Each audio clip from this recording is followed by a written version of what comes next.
how many thousand pesos in the hole, about $10,000 in. Please, Lord, they don't take my property. Wait, all these people have to pay 40 pesos to go down the road to go to...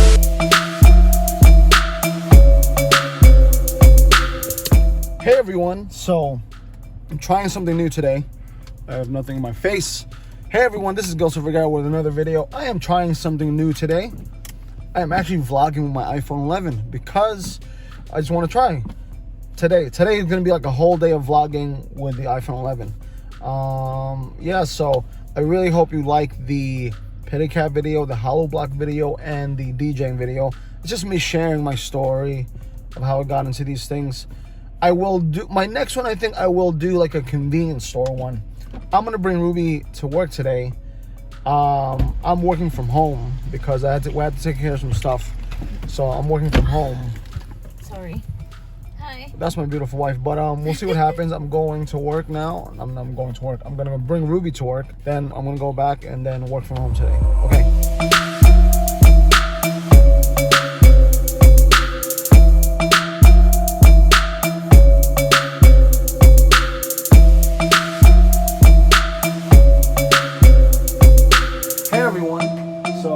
I am working from home today, as I said before earlier in the video, but this whole entire vlog today is on my iPhone 11. So hopefully nobody calls me because I don't have it in airplane mode. I have a lot of technicians always calling me all the time. But today I wanted to make a quick video, hopefully that 10-minute time range, to discuss how I got into the convenience store business. So those of you who are interested in doing it, hopefully this will give you some value, some insight, things like that. But if you don't mind, drop that like, subscribe, and comment down below. Comments are probably more important than subscriptions, so comment down below about your story, share, and if you have any other ideas that you want me to cover, come and comment down below. Just like any business or anything business-wise, I'm always thinking about how to set up income streams for myself, for my wife, for my family in the future, right? So I'm the type of person is once I find a business and it seems like it's working and I can be more hands off, then that's me. Maybe because I'm like is that am I a millennial? I don't 1981. Comment down below if 1981 are considered millennials. I don't know, but I try to keep it simple. You know the acronym KISS, keep it simple, stupid.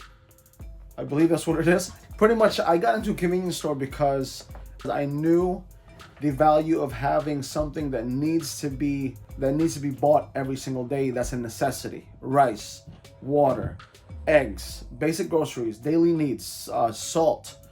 Now, salt goes both ways. Salt goes for the livestock. Salt also goes for, obviously, people putting salt in their food. But these basic needs, canned goods, things like that. That's why corner bodegas they're always being consumed. They're always being patronized because of this concept. So I said to my wife, it's easy money. We need to get some money right and then invest in that business. So I didn't have any properties that I wanted to post up on, especially like in a super main vein of streets. I don't have that. Most of my properties are inland and provincial, rural. But I did think like, okay, in my little small town, I said, wait, all these people have to pay 40 pesos to go down the road to go to in town, which is like a nice on a pedicab about 10 minutes going, 40 pesos and 40 pesos back. So I was thinking for months, like, that's 80 pesos a day, man. That's about, what is that, 2,400 pesos a month that they're spending on fare. So that's about a sack of rice. So I said, if I can mitigate that and have that funnel to me, some of it, then I can bank, right? So I just didn't want to do a store. So I said, you know what? We have this piece of property off to my house. Let's build something there because we know the airport's coming anyway. So we'll be a pioneer in the area for this particular thing. I said, let's do a convenience store. I don't want to do a sorry store. Sorry store sometimes seem like a freaking small little jail cell. You know what I'm saying? I have that, you know, if the money's right, go big or go home, right? So basically I said, let's build out this little building. I built out my little gym in the back, and I built out the little convenience store in the front. Now, I'm going to say the whole project probably cost us about 500,000 pesos, roughly about $10,000. So, because I remember I leveraged one of my properties, I sold one of my properties to get into this investment, which I kind of 50-50 regret, but at the same time, I made decent money off the property. I mean, let's just say I made probably close to 200% profit on that particular property that I did sell. So, you know, I didn't really lose out. Okay. Like I said, this thing, I don't have it on airport because the technicians call me all the time. But I might just try to buy a broken iPhone 11, man, just for the video feature stuff. Either way, fingers crossed, they don't take my property, or they don't take my property, hopefully. Please, Lord, they don't take my property. So I built this thing out. I'm 500,000 pesos in the hole, about $10,000 in. And Ruby and I said, okay, I wish I did better vlogging and documenting this stuff. Cause I'm going to throw some pictures up like I usually do, but I wish I had more. You know what I'm saying? So I'm running the gym. Right? That's another video. I'll make another video for that. I'm running the gym, whatever. And let's talk about convenience store. I want to be derailed here. So how much investment do you need for materials inside? Comfortably, I put in about 100 to 150,000 in stuff in there, stock-wise. Just to, you know, throw everything in there. That's with rice. A large majority that is going to be the sacks of rice, things like that. Beer, cigarettes. A lot of the cost of that is that. The other little stuff, the peso snacks and whatever, that's nothing. School supplies, nothing really. But a large grip of your investments is going to have to be sacks, feeds, rice, copras, and your soft drinks. Utilities wise, cost of utilities wise, I can't really tell you because it's tied into the house. But I can tell you right now, the store pays for the house, literally. Other than that, the things that I have done to tweak it and set myself apart from the rest of my competition, if I have any in the area, and they have been. After I started, people have been putting stores around my area to compete, but I would like to think that they can't because I try my best to be innovative, right? And the provincial mindset, the small town Filipino mindset is what's going to hinder you from becoming successful, right? I'll be upfront with you. So what I did to try to differentiate, every December 21st on my birthday, I have a sweepstakes. I started 6 months in advance, where if you buy more than 100 pesos, you have a raffle ticket. The raffle tickets give you prizes. By the time December 21 rolls around, my birthday, I have a small celebration. I give out the sweepstakes. 1 year it was rice, one year it was cell phones, 1 year it was fans. It's varied up and stuff like that. I'll try to bring back the pictures and stuff like that. This setup has grown my revenue leaps and bounds because, number one, you already know that the person is going to spend this money. You know this already. You know this already. Ain't nobody gonna go in there and not spend 100 pesos. A freaking Red Horse is 40 something pesos. Chicheria, snacks and stuff, another 20 pesos. Just to push them over the edge, they might buy this, they might buy that. And they already buy 2 kilos of rice already, or every single day. They already buy eggs every single day. They already buy these things every single day. So my mindset, my thought process for giving them the sweepstakes is, I already knew some people were going to spend 80. So push them over for the 20. So at the end of the day, they feel the value is in, they're given value because they have the potential to win. And if you don't know, and if you don't realize, just like most people, especially Asians, love gambling. They love taking risks. You know what I'm saying? They love taking risks. And to be honest with you, a lot of them are in the position they're in is because of those risks, right? So I play to that. I'll be honest. I'm trying to be as super transparent as I can with you right now. I already know the psychology of my community, so I play to that. Not that I'm putting them in a hole, Hey, let me ask you a question. If you go to a path, there's a hole there. Is it your fault? Whose fault is it that you fall in? Is it the person who dug the hole? Then this is a hole that's seen. Is it the person who dug the hole or put the rock in the road? Or is it you who don't go around it or find ways not to get thrown into it? That's a question that comment down below if you have a remark or comment for that. So basically, I'm into it. 106. I'm into it probably close to 700,000 pesos right now, right? So I have taken dips, especially now with the COVID thing. I got no sales, so I already know. For me to revamp that, I'm gonna have to probably go heavy again, man. Just boom, let's go heavy. I told my wife I might buy a motorcycle just to do the sweepstakes, just to put it up. So those are my goals for the convenience store. That's the reason why I built the convenience store, because I already knew the logistics of them getting on a pedicab every single day, going to town, going back to their house, was a lot of money. So the main foundation of me even doing this was to take that money that they are going to be spending because of the logistics, bring it to me. That's pretty much it. That was the thought process of doing that business. I don't know why I'm looking over here. Oh boy. That's pretty much it about the convenience store. Is it profitable? Yes, it can be. The more stuff you have in there, and I don't really carry a lot of stuff. There's guys with rolling cap weekly. I'm talking about weekly rolling capital.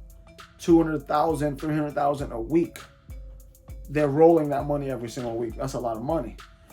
I am not at that level. I just made it where I invested X amount of money. I kept it rolling, and that's pretty much that. Ever since then, I've never really had to add any money. The people that work for me there, the people that maintain the business for me there, I believe they have benefited. You know what I'm saying? They have, and more importantly, it has benefited the small community that I am in. I've had people from other towns come in, and that's probably due to the sweepstakes, especially when I gave out not free cell phones. I gave out cell phones as prizes, fans. I want to go big, man. I mean, eventually, like I said, I want to give a motorcycle as a gift, maybe a solid set, something to give back. Along with the sweepstakes, I do a small little celebration for my birthday for the people. Some food, sandwiches, mongo, spaghetti, pancit for the community. So at any given time during the celebration, easy 100 people come, and I'm grateful for it because you know why? Those are my customers. Those are the people that I value. They're the ones making my life easier. They're the ones solidifying my foundation. So I got to give thanks in that way. So if I can give back a little bit, I'm going to try my best to give back a little bit.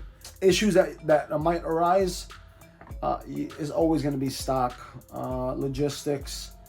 Sometimes items do not don't sell as fast as you want them to, so it spoils. So that's a risk that you take when you're dealing with a convenience store. But however, some things are packed already, chips. Some things are prepackaged, so that you don't really have to worry about spoilage too much outside of you getting bread. Daily needs, as far as what can go out every single day, I suggest go with the eggs. Definitely go with the rice. If you live in an agricultural place, go with the copras for the goats, for the cows. Go with Pedrolock feeds for the pigs. If you're gonna go super, if your morals or whatever, go with supplemental vitamins for chickens, for the fighting roosters. That's a really good thing too. If you're in an area where a lot of people actually own purebred dogs, go with the dog food, the cat food. A lot of things that you can provide for your community.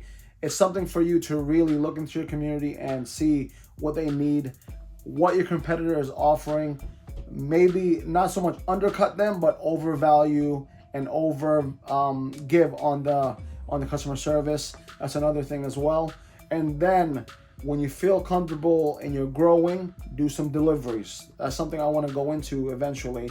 Then probably go into kind of segue a little bit into hardware, because you have to understand, you are generally the general store. There's too many generals. You are the general store in the area. And this is my theory, I could be wrong. The more you offer, let me rephrase that. The more inland you are, I mean away from, not civilization, but away from the main stores, the main areas, the main town squares, the more profitable you will be depending on what you carry in that store. Because if you can mitigate, like really mitigate, and ask your customers what they need, what they want, if you can mitigate all those things, all that logistics, all the traveling, you will come out on top. It's just logic. You know what I'm saying? Like, Filipinos are very price conscious, right? So if they spend 80 pesos going back and forth, they will, if they go to your store, they will spend 50 of that 80 pesos. Or even more, because of the thought of savings. Why do you think people have coupons? You know, the tactic behind coupons and rebates. If you feel you saved X amount of money, people have a tendency to buy more, right? If I give you a $250 voucher, sometimes you'll be like, oh, this thing is $300. Let me give you my $250 voucher. Meanwhile, the thing you're buying only costs $20. So think about those tactics, when you're doing those things. Obviously, don't do coupons in the Philippines because I don't think it's going to really work.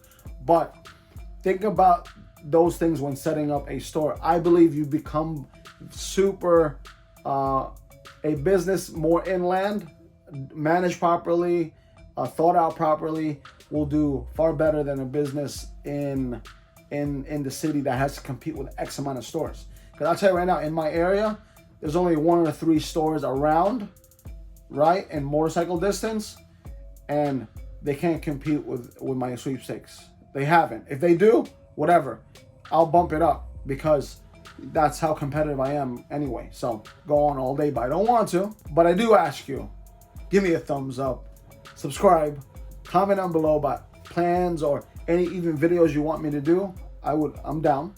And that's pretty much it for today. And once again, take care, God bless, and stay safe.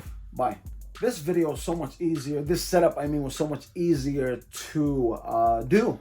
I don't know if you see the reflection back here because I didn't turn on the TV. I'm using my wife's ring light. I'm using my Ulanzi metal phone holder. I'm using the iPhone 11, which got me thinking. I don't know, bro. I might be selling my old girl right here, man. I don't know, man. I might have to sell my old girl right here. I had it for like 2 years, but bit clunky. Not as good as this one. And I dare to say not as good as the iPhone 6s for portability and sometimes quality. Because I'm sure you hear me very good, just like you hear me with this. I probably won't be selling this. I can always use this. But I don't know, man. I might be getting rid of this. I might. I don't know. But either way, take care. Bye.